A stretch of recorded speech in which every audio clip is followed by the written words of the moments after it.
On the morning of September 19, 2009, a float plane came back for a man named Anders Holloway and could not find him. He was 51 years old. He had been dropped 4 days earlier on a gravel bar along the upper reach of Raid Creek in the Yukon backcountry, roughly 90 miles from the nearest road. He was a wildlife biologist by training and a bowhunter by obsession, and he had worked that country for 19 straight seasons. The pilot who flew him in had flown him in the last 6 years running. Holloway was not a man anyone worried about. When the plane touched down and taxied to the bar, his raft was where he had left it, half pulled up on the stones and still inflated. His camp was intact. His food was hanging untouched in a dry bag from a spruce limb, exactly the way a careful man hangs it. About 60 feet up the game trail that ran from the water into the timber, searchers found his back set down and used as a seat, the way a hunter sits to make calls. His bow was leaning against a tree beside it, an arrow still nocked. Anders Holloway was never recovered whole. 19 days later, a Royal Canadian Mounted Police recovery team found his skull, a few fragments of long bone, his boots, and a pair of camouflage trousers that had been turned completely inside out, as if peeled. There was a trace of blood on the collar of his jacket, and nowhere else. There was no drag mark, there was no blood trail, there was no sign anywhere of a struggle. This account is built from one recovered document. It is the memory card from a trail camera that Holloway had strapped to a leaning spruce at the mouth of that game trail. Aimed down the path he walked every dawn. The card was still in the camera. The camera was still on the tree. The RCMP file lists the case as an unrecovered fatality, cause undetermined. It notes in the flat language such files use that the 2 tracking dogs brought in on day 3 would not work the trail. It notes that a storm front closed the valley on the afternoon of the 18th, grounding the helicopter for 2 days. It notes that Holloway went missing sometime in the late afternoon before dark. It notes the boulder field a quarter-mile upstream. David Paulides, the former detective who has spent 2 decades cataloging disappearances like this one, would recognize every one of those details. He calls them profile points. He has collected roughly 1,500 cases in which trained search dogs, brought in fresh, simply could not find a scent. He has documented case after case of experienced hunters, armed and capable, gone from ground. They knew by heart, their clothing removed and inverted and stacked, their bodies surfacing later in country that had already been searched a dozen times. He does not say what does this. He has always refused to say. He lays the pattern on the table and he lets you look at it. I am going to lay this one on the table the same way. The man who recovered the camera was Holloway's younger brother, Reese. He flew up from Whitehorse when the search went from rescue to recovery, and he was the one who climbed the leaning spruce and pried the camera off the trunk. And he was the one who sat in a motel room 3 nights later and watched what was on the card. This is what he says. He says the first thing you need to understand is that Anders loved that creek more than any place on earth, and that he had a system, and the system had never once failed him in 19 years. The system was simple. He flew in early September before the weather turned. He rafted across to the same gravel bar. He hung his food, set his camp, and walked the same game trail into the timber to a wallow where the moose came down to water in the last light. He set the trail camera at the mouth of that trail so he could see each morning what had moved through in the night. He glassed, he called, he waited. He came home with meat, or he came home empty, but he came home. That was the system. Reese had heard him describe it 100 times at the kitchen table. Reese said his brother used to talk about that valley the way other men talk about a woman they loved when they were young. Anders had a rule that he did not tell anyone the exact location. Not even the RCMP wanted it badly enough to get it out of the pilot easily, because he believed a place like that survived by staying unknown. 19 years he had gone in alone and come out alone. He knew the moose in that drainage as individuals. He had a name for the old bull that worked the upper wallow. He knew where the wind swirled and where it held, which cut let you climb quiet and which one gave you away. He was not a tourist in that country. He was as much a part of it as the spruce. So when Reese watched the footage, he watched it the way you'd watch a familiar thing, half expecting to see his brother's whole ordinary trip laid out frame by frame. The card held 6 nights. The first 4 were ordinary. Moose came down the trail at dusk and again at first light. A cow and calf on the first night, the calf skittish, stopping to test the wind. A black bear working the far edge of the frame on the second night, unbothered, rolling a log for grubs.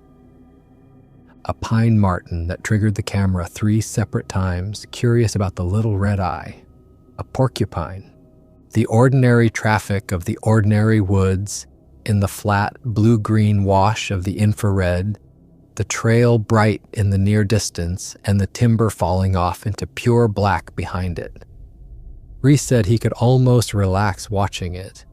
It was so normal. It was exactly the woods his brother had described to him 100 times.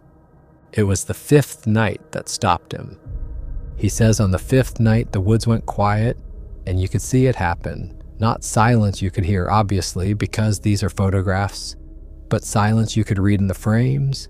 For 4 nights there had been animals every hour. On the 5th night, after about 2 in the morning, there was nothing. No moose, no marten, no bear. Just the empty lit trail, frame after frame, the timestamp climbing through the small hours, and nothing crossing at all. Reese says he told himself the bear had moved through and pushed everything out. Bears do that. A big boar comes through a drainage, and for a night or 2, the game goes elsewhere. That is When a bear pushes game out of a drainage, you still get the small things, the marten, the porcupine, the mice that trip a sensitive camera all night long. Life at the edges.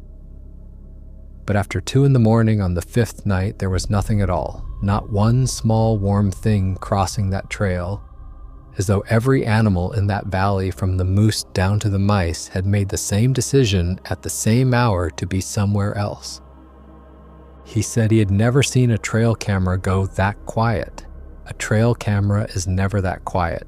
There is always something. He says there was a morning in the middle of the card, the 4th day, where his brother's own footage showed him doing something Reese could not explain.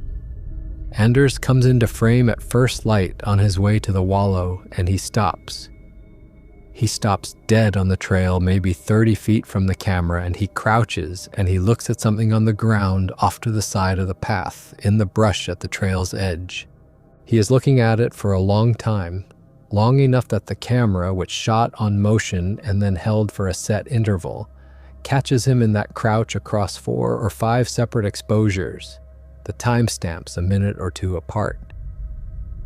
Whatever it was held his attention for the better part of 10 minutes at dawn, when the light was good and the moose would be at the water, and every instinct in a hunter that experienced would be telling him to move. Reese said he will never know what his brother was looking at. The camera angle does not show the ground at the trail's edge, but he said his brother crouched over it the way you crouch over something you're trying to make sense of, something that does not belong. And that when Anders finally stood up, he did not go on to the wallow. He turned around and went back toward camp. On the best morning of the hunt, at the best hour, he turned around and went back. And Reese has thought about it, and the only things he has ever known his brother to break off a morning hunt for were sign of another person on his private ground, which there could not have been, or track he could not identify. He says the next thing that was wrong he only noticed on the second watch. On the 6th day, the last full day the camera ran before the morning the plane came back, Anders himself appears in the footage. He walks out of the timber at first light, down the trail toward the camera, on his way back to camp. And Reese says his brother is walking wrong, not hurt, not limping, walking wrong the way a man walks when he does not want to turn his back on something. Anders comes down that trail sideways, half turned, his head kept toward the timber behind him, glancing back every few steps. He had a rifle slung and a bow in his hand, and he was a calm man in the woods, the calmest man Reese ever knew. And in that footage, he is coming down his own familiar trail like a man crossing an open street he expects to be shot on. Reese says he sat there and watched his brother do that, and he told himself Anders had cut a bear track that morning and was being careful. That is what a good hunter does. He stays aware. He keeps his eyes on the cover. There was nothing in that footage but his brother walking, and a man can walk however he wants. But he watched it a 3rd time and a 4th, and by the 4th time he had stopped being able to tell himself things. He says he called the pilot because the pilot had been in and out of that bar for 6 years, and Reese wanted to know if anything had felt off on the drop-in flight. The pilot took a while to answer, and then he said one thing. He said that on the morning he flew Anders in, September 15th, the moose were gone. Not scarce, gone. He said in 6 years of flying that valley, he had never once made that run without glassing moose from the air on the way down. You always saw them. Black shapes in the willows. It was that kind of country. And on the 15th, he flew the whole length of the drainage and saw nothing. No moose, no bear, no caribou. He said the valley was empty from the air, top to bottom, and he had made a joke about it to Anders over the headset. Something about Anders having flown all this way to hunt an empty freezer. He said Anders hadn't laughed. He said Anders had gone quiet over the headset and looked down at the empty willows for a long time and then said one thing, which the pilot had not thought about again until Reese made him. Anders had said, "Something's got this valley scared." The pilot said he'd taken it as a joke at the time, hunter's talk, the kind of thing you say when the game's gone to ground. But Reese made him say it again, the exact words, and the pilot said them again. And then there was a long silence on the phone. Reese asked him why he hadn't mentioned any of this to the RCMP, and the pilot said, "What would I tell them? That the animals were somewhere else that week, that your brother said the valley was scared. There's no report you can file that says the woods were empty, and a grown man felt it too." There is one more small thing, and Reese only mentions it because David Paulides has made a point of it across hundreds of cases, and Reese did not know that when he noticed it. The Holloways are German on their father's side. The name was Holloway 2 generations back before it was smoothed into Holloway at a border crossing. Reese only thought of it because in one of the Paulides interviews he watched afterward, in the long nights when he could not sleep, the man mentioned offhand that when the heritage of the missing is recorded at all, the nationality named most often is German. Reese said he does not know what to do with that. Neither does Paulides. It just sits there, the way all of it just sits there. He says the 7th set of frames is where he stopped being able to sleep. It was the 5th night again, he'd gone back to it, and he'd been scrubbing through the empty hours, the dead frames, after 2 a.m. And at the very back of one of them, at the far dark edge of the trail where the infrared gave out into black, there was a shape. He says the first time through he had read it as a tree, a pale standing trunk at the vanishing point of the trail, catching just enough of the flash to show up as a vertical smudge against the dark. On the 5th watch, he understood it was not a tree because in the next frame it was not in the same place. It had moved about the width of the trail, In the 90 seconds between the two timed exposures, the pale vertical thing at the end of the path had slid sideways across the trail and gone still again. And in the frame after that, it was gone entirely. He says he blew that frame up as large as the little motel television would let him, and he sat 6 inches from the screen, and all he could make out was that it stood upright and that it was tall, taller than the trail was wide, and that where a face should be, there was only a rounded, dark mass with no features he could hold on to. It was there for 2 frames of the whole night, and then it was not there, and the timestamp said 3:11 in the morning, and after 3:11 the woods stayed empty until dawn. He says there is a set of frames from the wallow he almost missed because they were not on the trail camera. Anders carried a second, smaller camera, a little handheld he used to document sign, tracks, rubs, scat, the ordinary record-keeping of a careful hunter. It was recovered with his other gear, and there were photographs on it from the 6th day, the last full day. Most of them were ordinary, moose tracks, a rub on a young spruce. And then there were 4 photographs of something at the wallow that Anders had clearly stopped to document because it was strange, and that Reese has shown to 2 different biologists, and that neither could name. At the edge of the wallow, someone or something had taken lengths of dead spruce, none of them small, and stood them up together, leaned into each other at the top, into a kind of loose cone taller than a man. Around it, smaller branches had been laid on the ground in lines that pointed away from it. There's no photograph of a person in the frames and no explanation written down because Anders never came home to write one.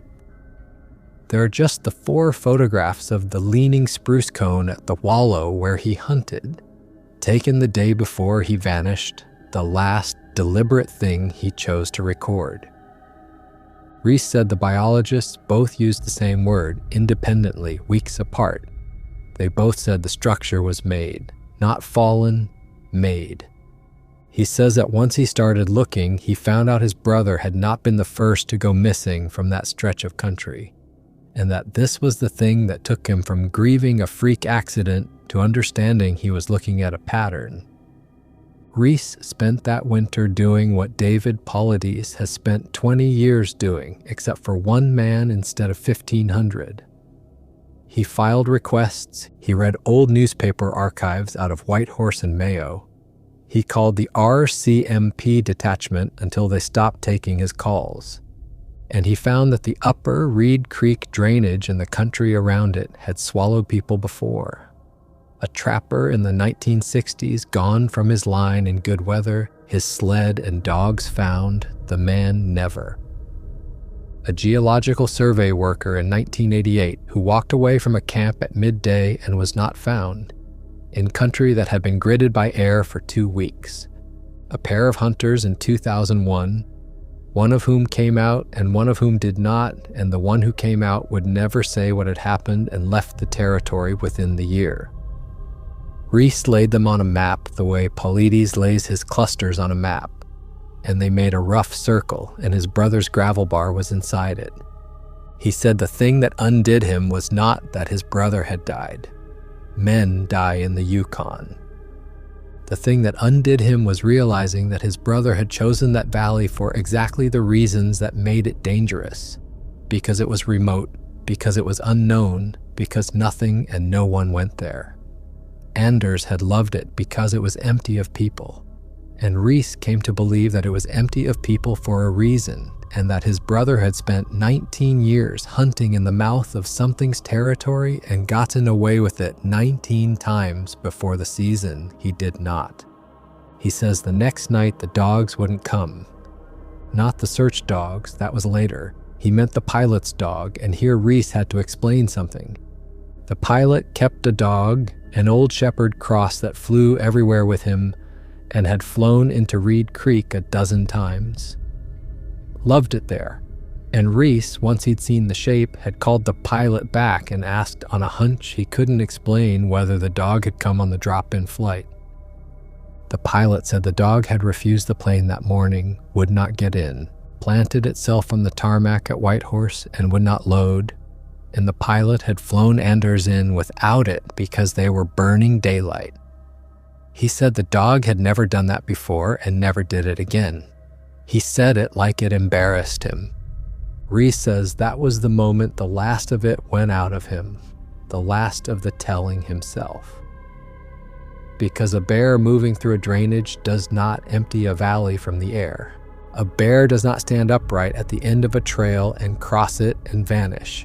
A bear does not make a good dog refuse an airplane.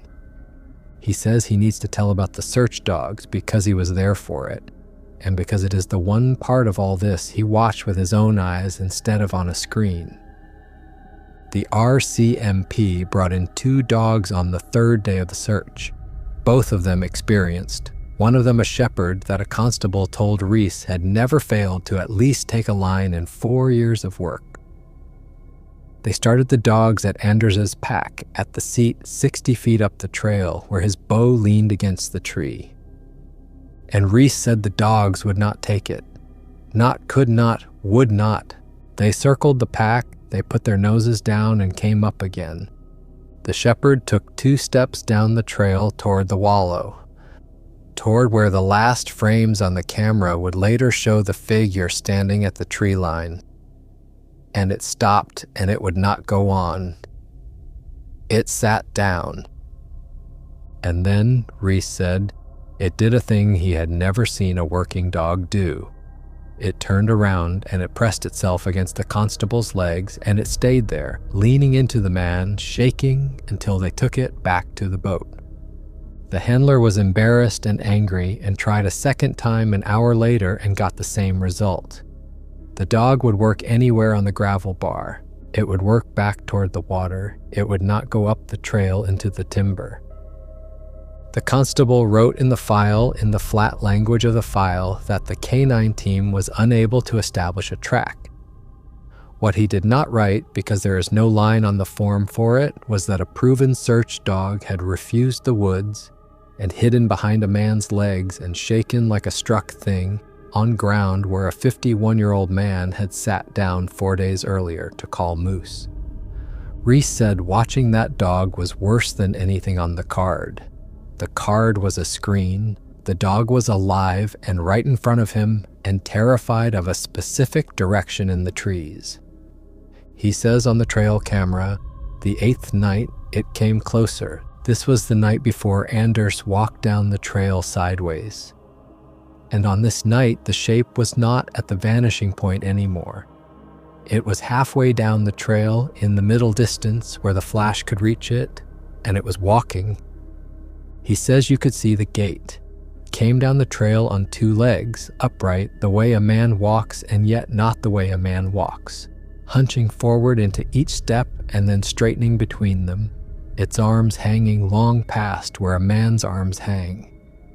And as it lifted each foot, the pale sole of it flashed bright in the infrared, a light-colored underfoot catching the flash and throwing it back, so that in frame after frame you saw the dark, towering body, and then this one bright, pale flash low down where the foot came up over and over, closer each time.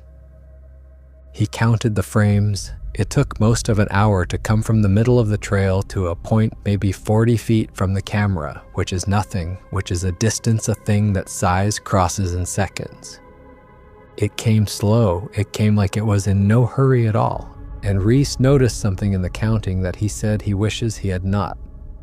The thing did not walk straight down the trail.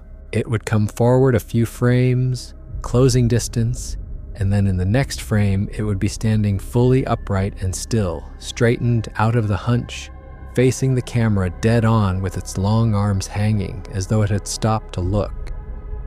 Then it would hunch and come on again, forward and stop, forward and stop. Reese said it was the rhythm of something that was not simply traveling down a trail. It was the rhythm of something approaching a thing it was interested in. The way you might walk up on an animal you were not sure was dead, a few steps and a pause, a few steps and a pause, watching for a reaction. And there's one frame about halfway through that hour where it is standing fully upright and Reese could see it better than in any other frame on the whole card. And he said in that one frame you could see the shoulders. He said the shoulders were the thing that finished it for him. Not the height, though it was tall, the width. He said no man is built like that across the shoulders, that it was the breadth of a doorway, that the long arms hung off the outside corners of a frame far too wide to be a person in a suit or a person at all, and that the head sat low and forward on it with no neck he could find. He looked at that one frame for a long time, he said, and then he did not look at it again, and he has asked me not to describe it any further than that. He said some of it should stay in the file. At the nearest frame, 40 feet out, it had stopped and turned very slightly, and it was no longer looking down the trail. It was looking at the camera, at the small red eye of the infrared flash on the leaning spruce. The next frame, it was gone, and the frame after that was dawn, and Anders came walking down the trail sideways with his head turned to the timber. He says there was a night the thing came to the camp, and this is not on the trail camera because the trail camera was at the mouth of the game trail and the camp was down on the gravel bar. This is from what the recovery team found and from what Reese could piece together after. When they went through Anders's camp, the tent was standing and zipped and his bag was inside and everything was in order except for one thing. Anders kept a journal on these trips, a small waterproof notebook, and he wrote in it every night. Reese had a stack of 19 years of these notebooks at home, one from every season. The last notebook was recovered from the tent. The last entry was from the night of the 5th day, the night the thing came 40 feet down the trail. And the entry was not like the others. Every other entry in 19 years of notebooks was a hunter's log. Wind, weather, what he'd seen, where he'd been, plans for the next day.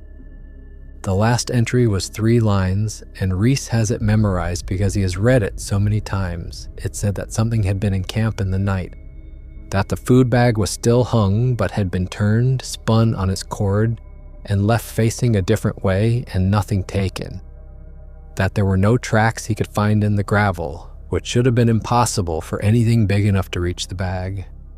And the last line, the last thing Anders Holloway ever wrote, was that he was going to sit the wallow one more morning and then he was going to raft out and wait for the plane at the far bar, away from the trail. He had decided to leave early. He never got the chance. The next morning was the 6th morning, the storm came in the afternoon, and he did not raft anywhere. Reese said the worst part of the notebook is that his brother had decided to go. He had read the situation correctly, the way he read everything in the woods correctly for 19 years, and he had made the right call, and he had made it one day too late. He says there is a photograph the recovery team took that he was not supposed to see, and that a sympathetic constable showed him anyway, and that he is not going to describe in detail out of respect, but that he will say one thing about. It was a photograph of the ground where the pack was, the seat 60 feet up the trail taken during the recovery. And in the soft dirt at the edge of the trail, beside where Anders had been sitting, there was a single impression that the constable had photographed with a ruler laid beside it for scale. Reese looked at the ruler, and he looked at the impression, and he handed the phone back, and he went outside and was sick. He will not tell me the measurement. He said the number does not belong in a story. He said if I ever saw it, I would understand why the file is closed to the public and why the RCMP called it undetermined and left it there, and why no one who has seen that one photograph has ever spoken about this case on the record. He says there is one more thing on the card and then the card stops. The last frames are from the afternoon of the 6th day.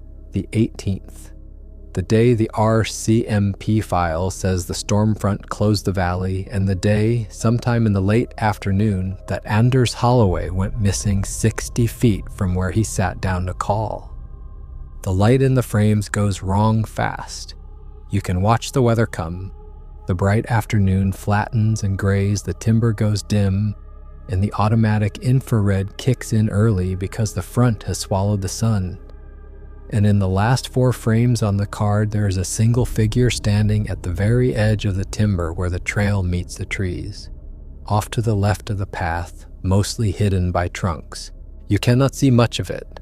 That is the truth, and Reese will not pretend otherwise.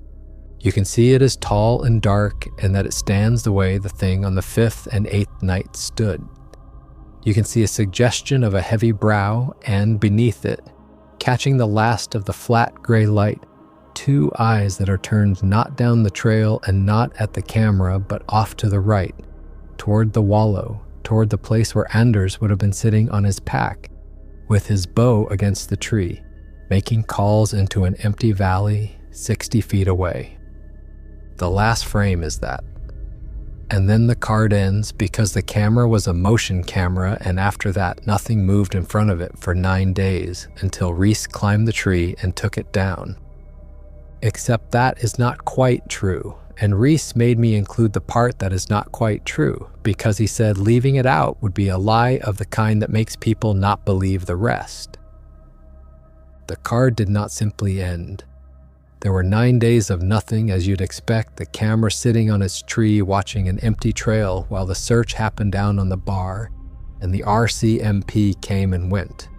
But on the 3rd of those 9 days, the same day the search dogs refused the trail, Reese checked the timestamps against the RCMP log, and they matched to the hour. The camera fired once.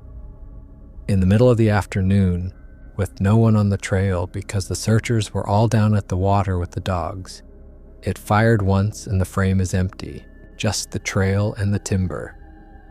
But the camera does not fire on nothing.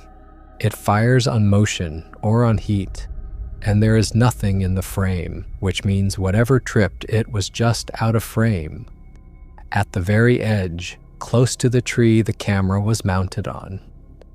Close enough to trip it and not be seen. On the one afternoon, the dogs would not come up the trail. And then 9 more days of nothing, and then Reese climbed the tree. He had the camera examined the way he had everything examined that winter. The technician found nothing wrong with it. It was working perfectly. It fired on what moved in front of it every time. For the whole 19 days it hung on that tree, and it never once lied about what was there. That is the thing Reese keeps coming back to. The camera never lied.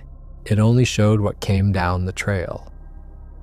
And the trouble with the whole case, the reason it sits in a closed file marked undetermined, is that nobody can say what a camera that never lies was showing them. That is the end of what the witness has to tell. What the record has to add is short and cold. The recovery team logged the skull and the bone fragments and the boots and the inverted trousers on September 28th. The trace of blood on the jacket collar was tested and was Holloway's own. There were no other human remains and no animal remains and no cartridge cases. The rifle was recovered slung and loaded and unfired, the bow's single arrow still nocked.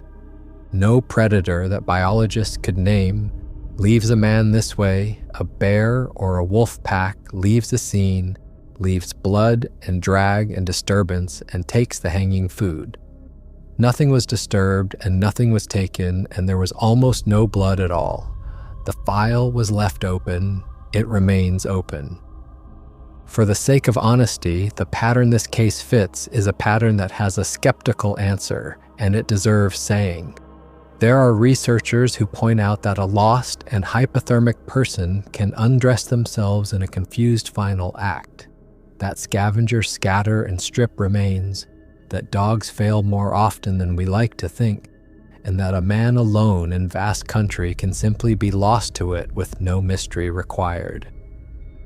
Anders Holloway was 51 and alone in 90 miles of nothing, and the ordinary Yukon is dangerous enough to kill anyone. That is the plain explanation, and it is a real one. But Reese Holloway has watched what is on that card, and the pilot has told what he saw from the air, and the RCMP dogs would not work the trail, and the profile points sit there in the file the way David Paulides has documented them sitting in 1,500 other files. The vanished game, the failed dogs, the sudden storm, the late afternoon hour, the inverted clothing, the boulder field a quarter-mile off, the body that was barely a body at all. Paulides himself has never once named what does this. He has been asked 1,000 times and he refuses, and he is right to refuse because naming it is not the job. The job is to lay the pattern on the table and let you look at it. So here it is on the table. A man who never worried, a valley empty from the air, and a dog that would not go. A tall, pale shape at the end of a trail that crossed it in the dark and came closer every night. That stood 40 feet out and turned to look at the small red eye of the camera. And that was there at the tree line, in the last gray light of the afternoon. Anders Holloway sat down and never stood up. Real or fake, you decide.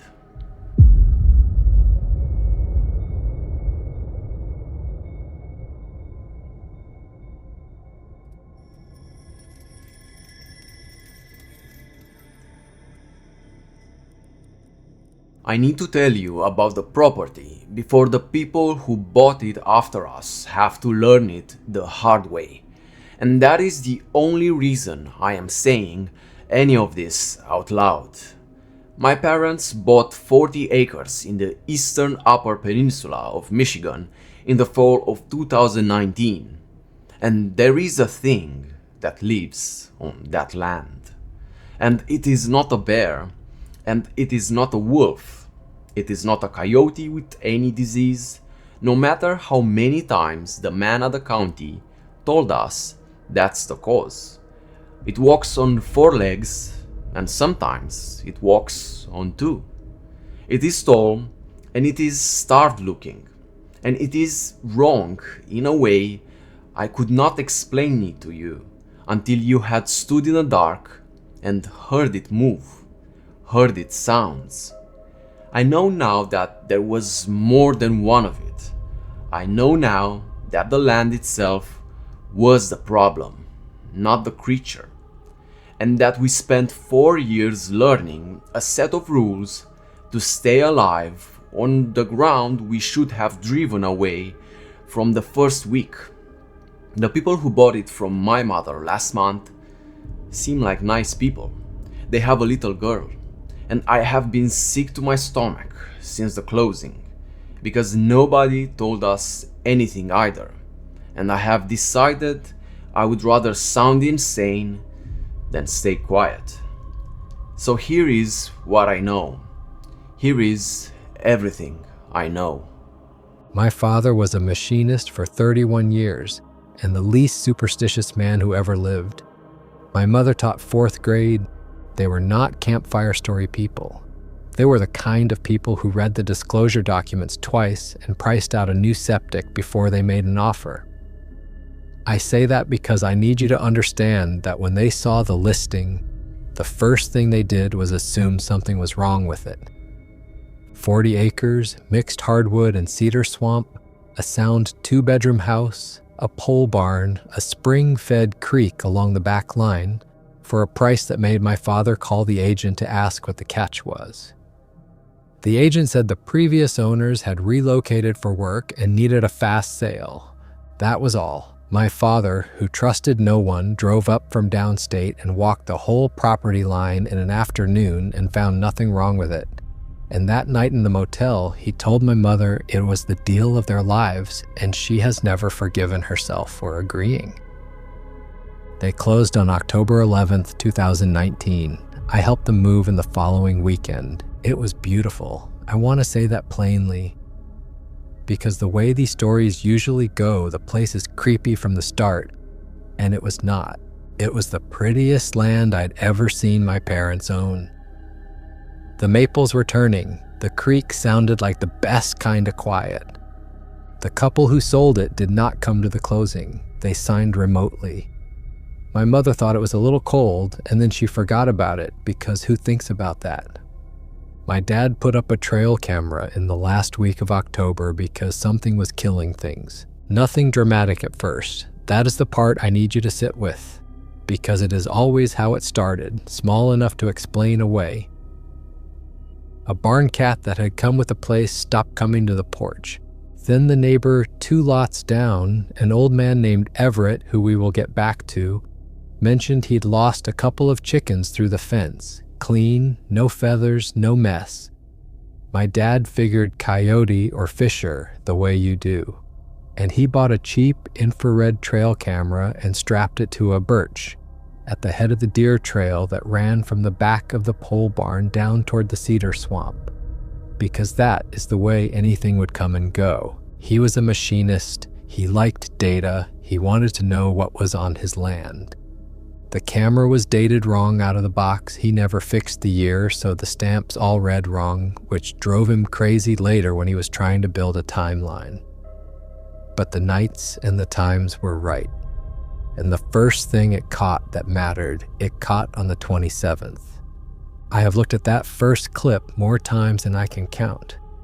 It comes onto the trail from the right, low to the ground, on all fours, and at first, I swear to you, my whole family looked at it and said, "Sick coyote," because that is what your brain does. It was gaunt to the point of skeletal, every rib and the whole ridge of its spine standing up under pale skin, its head hung low, its legs too long and too thin for the body, and it moved with a kind of lurch that we all agreed looked like an animal dying of something. Mange, distemper, starvation. My dad actually felt bad for it. He said, "Poor thing won't last the winter," and he meant it.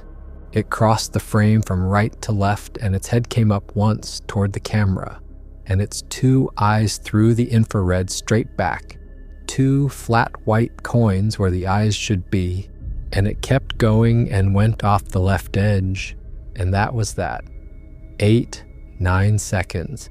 A sick coyote crossing a deer trail at 2 a.m. We were wrong about what it was, but I understand why we were wrong. I need the people who bought the place to understand that too. You will be wrong at first, and being wrong will feel completely reasonable, and that is exactly the danger. It was the second clip that took the reasonable explanation away, and it took 4 days. Because it came back on the 31st. Same trail, same camera, same 2:45 in the morning, almost to the minute. But it did not come from the right this time. It came from the far background, from deep down the trail toward the cedar swamp. And it came up the trail toward the camera and toward the house. And it was not lurching like something dying. It was moving with purpose, low and smooth. And halfway up the trail, it stopped and it turned its head and it looked at the camera, dead at it, those 2 white coins, like it knew exactly where the camera was, like it had learned where the camera was between the 27th and the 31st. Then it went off to the right, back the way the first one had gone, and it was gone. My father sat at the kitchen table with his laptop and played those 2 clips back to back maybe 40 times. And I watched him stop believing it was a sick coyote in real time. Because here is what he said, and my dad did not talk like this ever. He said, "It's not passing through. It's working the property. It goes down to the swamp, and it comes back, and it goes down to the swamp, and it comes back, and there's something down there it's going to and coming from, and it knows my camera is on this tree." He was right about all of it. That is the thing I cannot get past.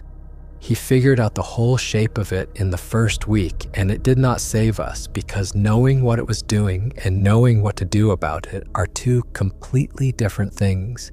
And we did not learn the second one until it had cost us more than I can tell you in one sitting. I am going to give you the 4 years the way we lived them, which is to say as a list of nights, because that is how it lives in my memory now. Not as a story with a beginning and a middle, but as a set of dated things that happened, spaced out across 4 autumns and winters, each one a little worse than the one before.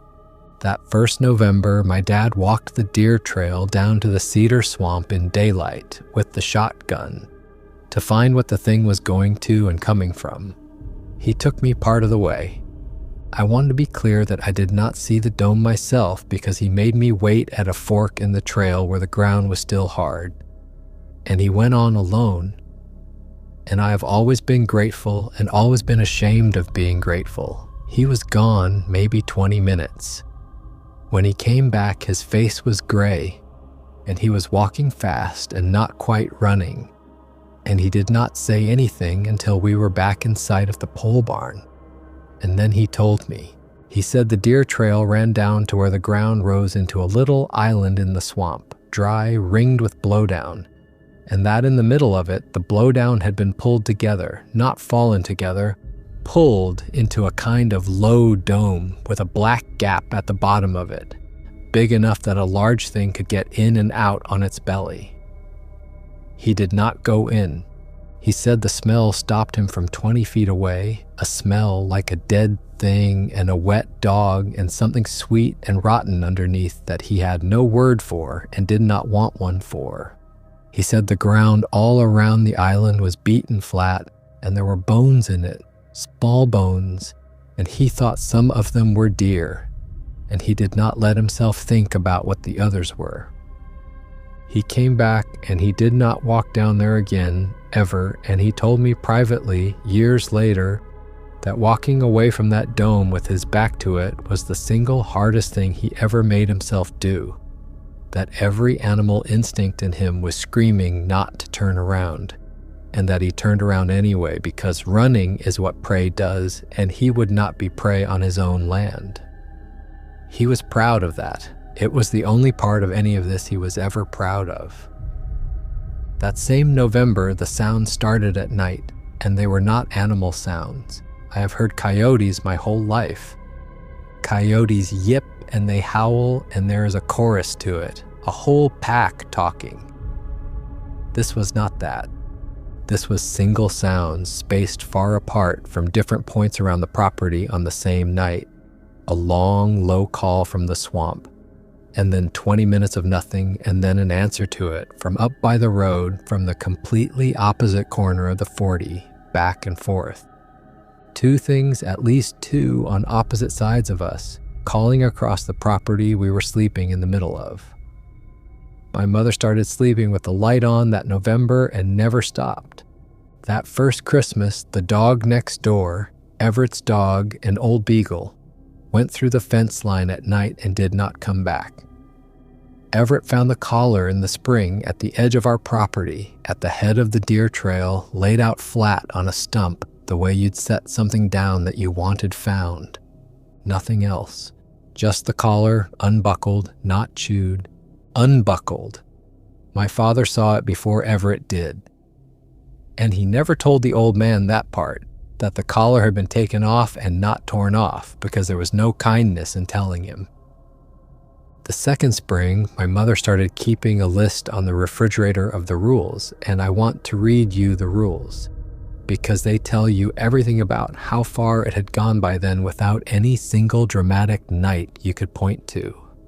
The rules were: lights on at the barn from dusk. Nobody past the pole barn after dark, ever. Keep the truck backed in. Do not go out if the dog next door is quiet, because a quiet night is worse than a loud one. Do not answer it if you hear a person calling from the tree line, because it was not a person. That last one was on the refrigerator in my mother's handwriting next to a magnet shaped like an apple, and I used to look at it and feel something drop out of the bottom of me. Because yes, it called. That was the second summer. It learned to make a sound like a person. My father heard it first, a voice from the cedar swamp at dusk, calling a name, calling hello, the way you'd call if your car broke down on the road. He nearly walked toward it. My mother caught his arm on the porch. They stood there and listened to a voice that was almost right and not quite right, call hello into the dark for 10 minutes, and then it stopped. The name it called, the second time it did this, was my father's name. I was not there for that one, my mother told me. and she made me promise not to tell my father she had told me, and now they are both past caring so I can say it. It called Ray from the tree line one night in July in a voice she said was close enough to mine that her heart stopped because I was downstate, and it was my voice coming out of the dark saying my father's name. She knew it was not me. She knew it in her body before she knew it in her head. But she said the worst thing was not that it sounded like me. The worst thing was that it knew to use my voice to call him, and it knew his name to call, which meant it had been close enough, long enough, listening, to learn which of us he would come outside for. That is the thing about that place that I cannot make people understand. It was not just there. It was studying us. It learned the cameras. It learned the lights. It learned our names and our voices and which door we used and which one of us would come if the other one called. 4 years, patient, on the other side of a tree line, learning. That same second summer, my mother saw one in daylight, which almost never happened, and it is the only description of the face I have from anyone in my family, because my father would never describe the one he saw from the truck. She was hanging laundry at mid-morning, full sun, and she looked up, and one was standing at the tree line at the back of the yard, maybe 80 feet off, in the shade of the cedars, watching her. Up on 2 legs. She said it was thin, the way the ones on the camera were thin, all length and no weight, and that it was pale, and that the face, she only had it for a second before it dropped down and went into the trees. The face was too long and the eyes were set wrong, too far forward, too flat, and that it had looked at her not the way an animal looks at you, but the way a person looks at you when they are deciding something about you. Then it was gone. She left the laundry in the basket and went inside and locked the door in the middle of a sunny morning and did not go back out until my father got home.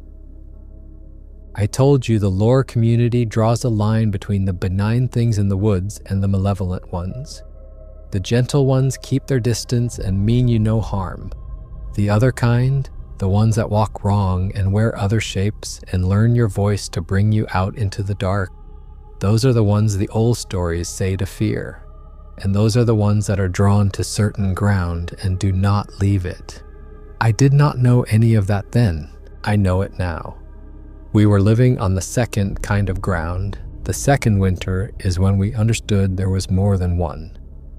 My father, who could not leave a problem alone, had put up a second and third camera by then. And one night in January, all 3 of them fired within the same 4 minutes, spread across 40 acres. One at the swamp trail, one at the pole barn, one up by the county road at the front of the property. 3 cameras, 4 minutes, 3 separate lean, pale shapes with 3 separate pairs of white coin eyes.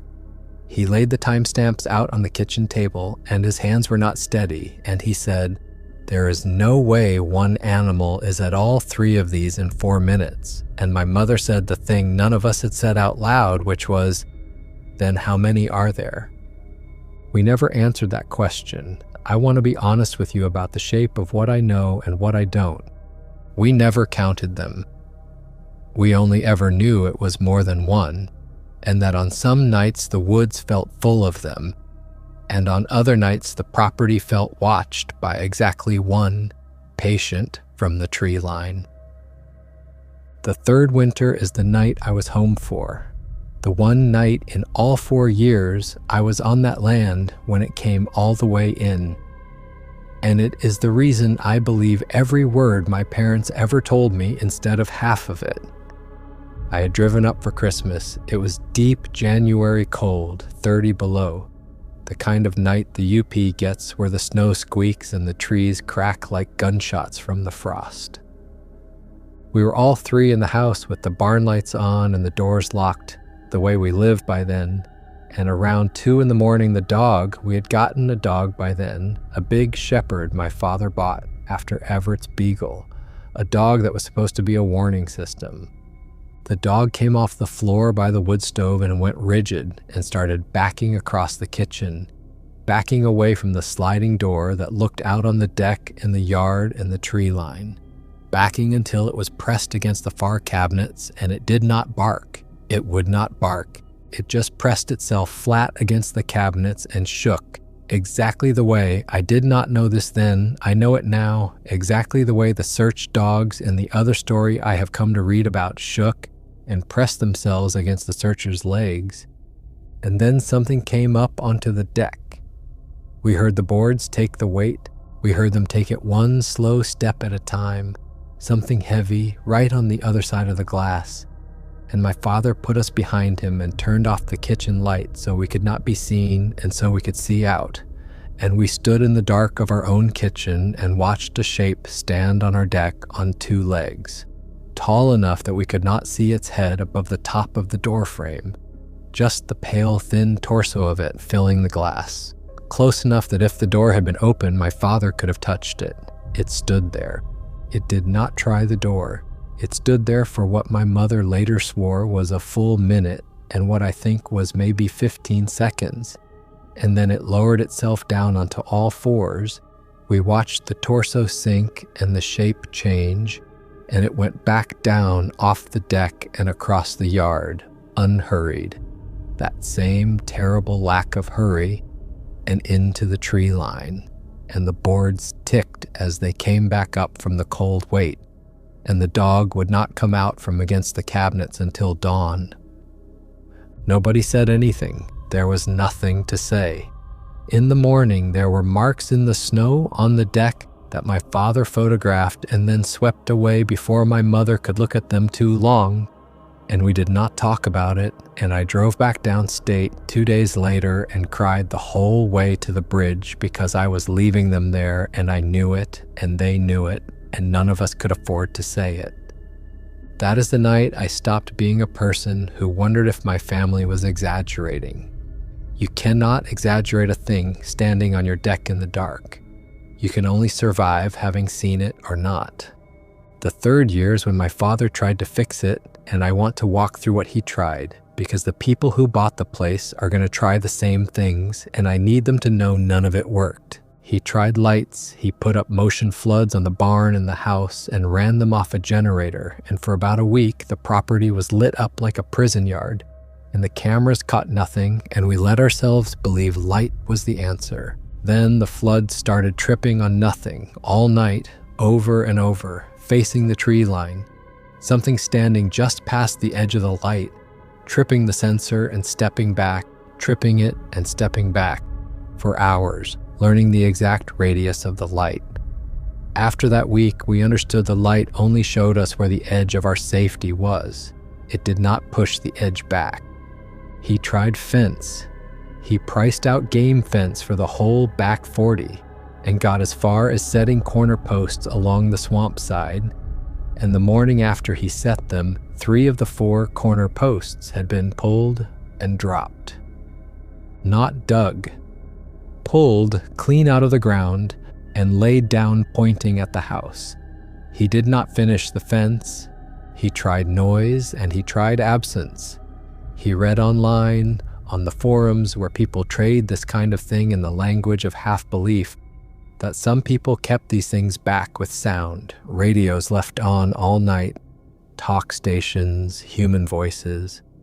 So he ran a radio on the porch for a month, a talk station out of Marquette, voices all night. And for a while the cameras went quiet again and we let ourselves hope again. And then one night the radio caught something that was not the radio. My father was up and he heard the talk station, and under it, from the tree line, he heard the talk station again, a half second behind, in that not quite right voice, repeating the radio back at the house. It had learned the radio. It was doing the radio back to us.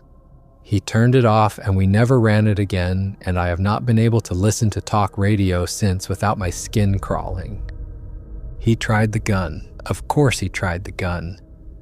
My father sat up 3 separate nights that fall in the truck with the shotgun and the window down, waiting. And on the 3rd night, he saw it, close at the edge of the barn light, up on 2 legs. He told me about it exactly once and never again. And all he would say was that it stood up, that it was taller standing than a man, that it turned its head and looked at the truck the way the thing in the first video looked at the camera, and that he could not make his hands raise the gun. He said his body simply would not do it. He said it was like the thing had reached into him and turned off the part that fights. And then it dropped back down to all 4s and walked into the swamp, unhurried, and he sat in the truck until the sun came up. He never sat out again. That was the night my father stopped trying to fix it and started only trying to survive it, and I think that is the night the land finally won. There was one more thing he tried, and it is the saddest one, and I only found out about it after he died, from his phone. He had been looking for the family before us, the ones who sold to us remotely, the ones with the boy who wandered. He found them. They had moved to Wisconsin, and there was a text thread on his phone from that second winter where my father had reached out to the man, told him who he was, told him he'd bought the property, and asked him plainly, no games, what is on this land.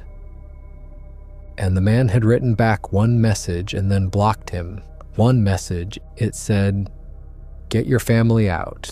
Don't sell to anyone with kids. I'm sorry, I can't talk about it. I'm so sorry." And then nothing. My father never told my mother he had found them. He carried that by himself, a message from a man who had run, telling him to run and telling him not to do to another family what had been done to us. And my father did not run because by then he had accepted Everett's version that you could not outrun it, you could only live small and careful beside it. But he also never sold to a family with a child. He made my mother promise that near the end, and she tried to keep it.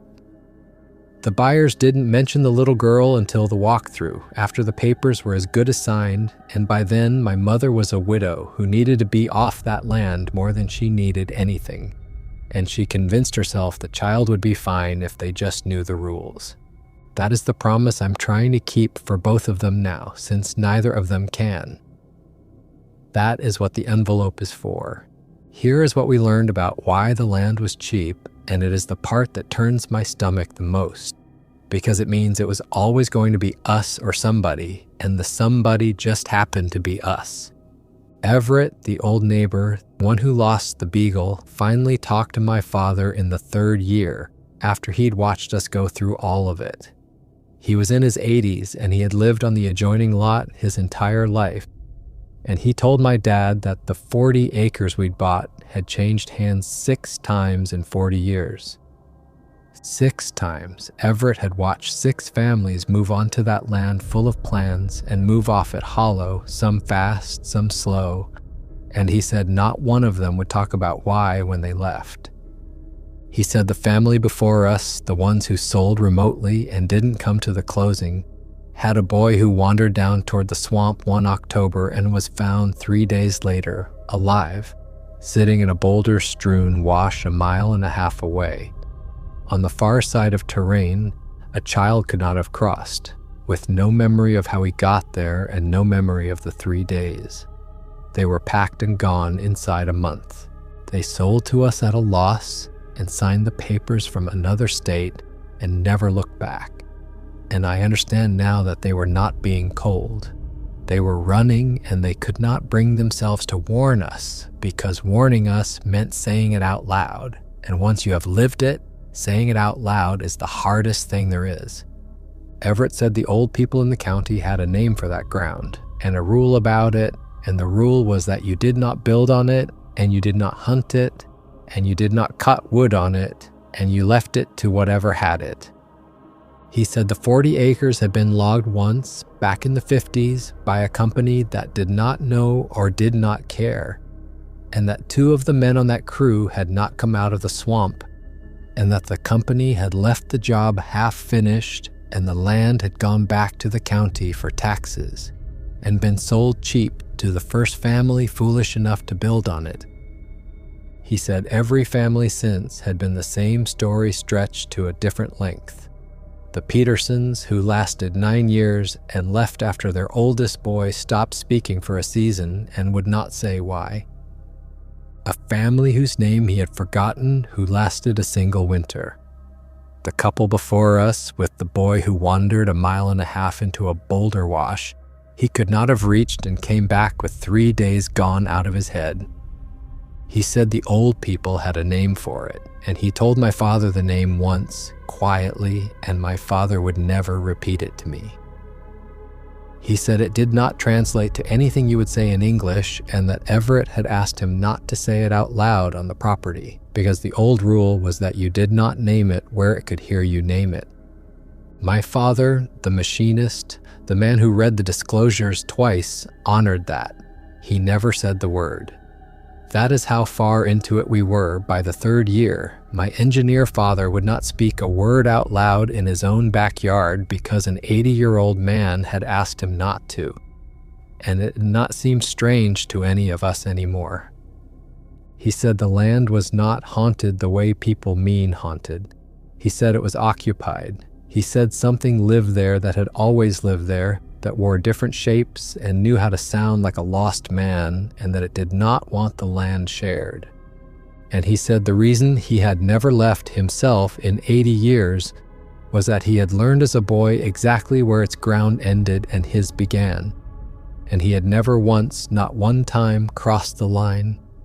He kept his dogs in at night, he kept his lights on, he never answered a voice from the trees.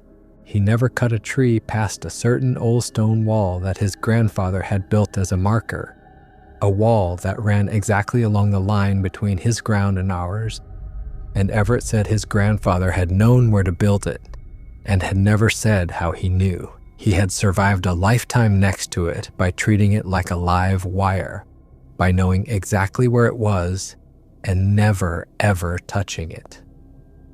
That was the closest thing to hope anyone ever gave us. Not that you could beat it, that you could live beside it if you were humble enough and frightened enough and disciplined enough to never test it.